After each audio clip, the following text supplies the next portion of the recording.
بسم اللہ الرحمن الرحیم۔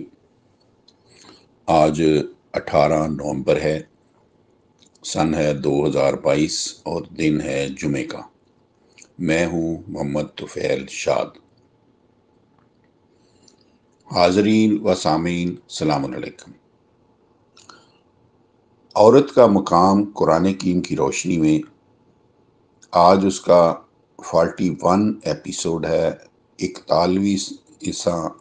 41واں حصہ ہے، اور اس سے پچھلا درس ہم نے عورت کے 3 یتم کے مقامات اس کا ذکر کیا تھا۔ آج ہم سورہ النساء کی 130ویں آیت سے شروع کرتے ہیں۔ آج کے درس میں جو ٹاپک راستے میں آئیں گے اس کا پہلا ہے کہ امن عالم کا ایک ہی نسخہ ہے، تم سے پہلے اہل کتاب کو بھی یہی دیا گیا تھا۔ پھر آئے گا قرآن کریم کی طرف سے ذاتی ملکیت کے تصور کی مسلسل 4 مرتبہ پے در پے مذمت۔ پھر آئے گا حقیقت اظہر من الشمس۔ پھر آئے گا قرآن کریم کی پوری نعمتیں پوری نوع انسانی کا مساوی حق ہیں، ایک اہم سوال کا جواب، اور آخر میں قرآنی معاشرہ میں زکوٰۃ کی ادائیگی مرکز ملت پر فرض ہے۔ تو سامعین کرام، ہم سورہ النساء کی 130ویں آیت سے شروع کرتے ہیں۔ بسم اللہ الرحمن الرحیم۔ وَإِن يَتَفَرَّقَا يُغْنِ اللَّهُ كُلًّا مِّن سَعَتِهِ وَكَانَ اللَّهُ وَاسِعًا حَكِيمًا۔ 4 اور 130۔ اور اگر ایسا ہو کہ ہر 2 منصفوں کی صلح کی کوشش ناکام ہو جائے اور میاں بیوی دونوں جدا جدا ہو جائیں، تو اللہ ہر ایک کو بے نیاز کر دے گا۔ اس کے وسعت والے قانون کے مطابق دونوں الگ الگ شریک حیات تلاش کر لیں گے، کیونکہ اللہ وسعت دینے والا، حکمت والا ہے۔ امن عالم کا ایک ہی نسخہ ہے، تم سے پہلے اہل کتاب کو بھی یہی دیا گیا تھا۔ تو اس سے اگلی آیت مجیدہ میں ارشاد ہوا ہے کہ ایمان والو، ذاتی ملکیت کے فساد انگیز نظریے سے پرہیز کرنا۔ آسمانوں اور زمین میں جو کچھ بھی ہے وہ سب کا سب صرف اور صرف اللہ تعالیٰ کی ملکیت ہے۔ تم سے پہلے اہل کتاب کو بھی یہی حکم دیا گیا تھا کہ اللہ کی مخالفت سے بچتے رہو۔ تو اگلی آیت جو ہے ہم 4/131۔ بسم اللہ الرحمن الرحیم۔ وَلِلَّهِ مَا فِي السَّمَاوَاتِ وَمَا فِي الْأَرْضِ وَلَقَدْ وَصَّيْنَا الَّذِينَ أُوتُوا الْكِتَابَ مِنْ قَبْلِكُمْ وَإِيَّاكُمْ أَنِ اتَّقُوا اللَّهَ وَإِن تَكْفُرُوا فَإِنَّ لِلَّهِ مَا فِي السَّمَاوَاتِ وَمَا فِي الْأَرْضِ وَكَانَ اللَّهُ غَنِيًّا حَمِيدًا۔ تو یہ 4/131 اس کا مفہوم حقیقت یہ ہے کہ آسمانوں کی اور زمین کی ہر چیز صرف اور صرف اللہ تعالیٰ کی ملکیت ہے، اور البتہ تحقیق ہم نے ان لوگوں کو بھی یہی وصیت کی کہ جو تم میں سے پہلے کتاب دیے گئے ہیں کہ آسمانوں اور زمین میں جو کچھ ہے سب اللہ کی ملکیت ہے، اور تمہیں بھی یہی وصیت کی ہے کہ اللہ کی مخالفت سے ڈرو، اللہ کی ملکیت کو اپنی ملکیت نہ ٹھہرانا، اور اگر تم اس کا انکار کرو گے تو یاد رکھو کہ تمہارے انکار سے حقیقت نہیں بدل جاتی۔ بے شک اللہ ہی کی ملکیت ہے، جو کچھ آسمانوں میں ہے، جو کچھ زمین میں ہے، اور جانے رہو کہ تم ذاتی ملکیت کا تصور پیدا کر کے اللہ تعالیٰ کی مخالفت کرو گے تو خود ہی عدم توازن کے جہنم میں جلو گے۔ اللہ تعالیٰ تم سے بے نیاز اور بے حد تعریفوں والا ہے۔ سامعین کرام، قرآن کریم کی طرف سے ذاتی ملکیت کے تصور کی مسلسل 4 مرتبہ پے در پے مذمت اس امر کی شہادت کے لیے عالمی مشاہدات کافی ہیں کہ کرۂ ارض پر افراد میں، قبائل میں، قوموں میں اور ملکوں میں جس قدر فسادات کی آگ پھیلی ہوئی ہے اس کی اصل بنیاد ذاتی ملکیت کا تصور ہے۔ چنانچہ اس فتنہ انگیز تصور کی نفی کے لیے آپ سن چکے ہیں کہ اوپر آیت نمبر 126 میں 1 مرتبہ اور اکیلی آیت نمبر 131 میں 2 مرتبہ، یعنی مسلسل 3 مرتبہ کے تکرار کے ساتھ للہ ما فی السماوات و ما فی الارض کے الفاظ میں ذاتی ملکیت کے نظریے کا بطلان کیا گیا ہے۔ لیکن آپ حیران ہوں گے کہ اللہ تعالیٰ نے 3 مرتبہ کے تکرار پر بھی بس نہیں فرمائی، بلکہ سلسلہ درس کی متصلہ اگلی آیت کو 4تھی مرتبہ کے تکرار کے ساتھ پھر انہی الفاظ سے شروع فرمایا ہے۔